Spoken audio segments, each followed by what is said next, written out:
Hi, I'm Candace. I'm a lover of mountains and meditation and have decided to minimize my life, buy a Sprinter van and convert it into a tiny home on wheels. Having a background in interior design, I'm going to give you my tips, views and experience on design and how to project manage your conversion whilst being a total novice at doing the actual build. It's taken me a bit of a process to get to the point where I felt confident that I could do this part of the project. There are a few things I will probably get help with, but as I've watched many of our van life colleagues' videos, I've realized it's really not a big deal.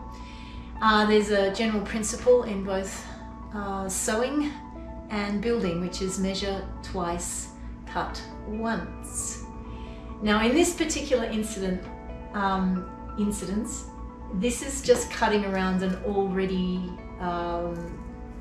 a shape that's already there on the inside of the van.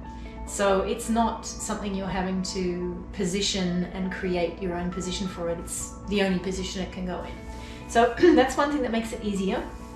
The second thing that I'd recommend always whenever you are starting any of your chunks of your projects is make sure you lay out all of the tools that you're going to need for that project. Be super clear on what you're going to need with extra if you need to.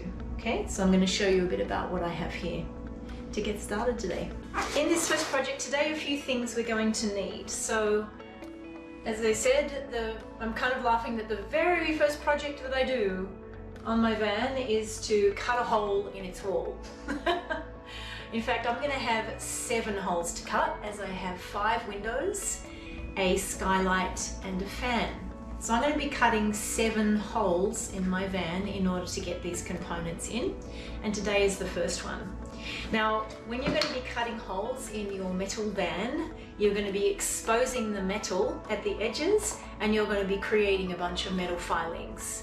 So what you want to think about with any project is always think ahead as to how to protect the environment around which you are doing a project so that the project you're doing doesn't damage something else around it. And so that's what this is. I've got some plastic wrap here that I'm going to put on the inside part of the van to try to limit the metal filings going on the floor of the van. And the reason for this is that metal filings will rust and they'll rust fast. And rust is a little contagious. If rust gets on another piece of metal, it's going to encourage it to rust. But we're going to be protecting that little thin piece that goes around the outside once I cut it. Now how we're going to do that is we're going to use some Rust-Oleum paint. This stuff is designed to do exactly this. It's to protect metal from rust. And you're going to be using it a bunch. Paintbrush, that's going to be good to go. Now the other part of that is after I cut it with my, here we are with my jigsaw, right? So first thing, I've protected the bottom of the jigsaw with some blue masking tape. And the second thing is this blade here is a metal cutting specific blade. Jigsaws come with, you know, hundreds of types of blades. You can cut through wood or plastic or metal or tile even with a jigsaw. Now how do I know these things? Because I've watched hundreds of YouTube channels. I don't have some background in actually doing these things. Just, I don't know if I've mentioned that yet, but this is the first time I'm going to have done most of the things that I'm showing you here.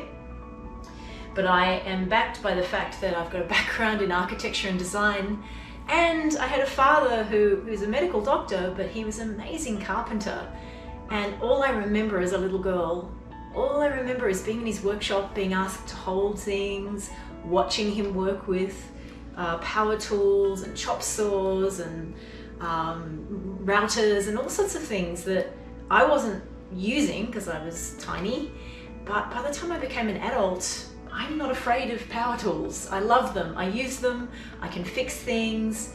I'm pretty intuitive around those things, but I also kind of was, you know, my education was in the building trade too. So I've got that piece, I guess. Anyway, power tool, jigsaw, looking forward to working with this today. And then the other thing is going to be a few things. So I've got metal, again, specific drill bits. because I'm going to need to drill a hole in the middle of the panel in which I will insert my jigsaw piece, right? And then I will move that down and then I'll start to move around the actual outside. Metal file, you're going to need a metal file because after you do the first raw cut, it's going to be very rough on the edges, and we're going to need to file it down so it's nice and rounded. Metal file is going to be important for that.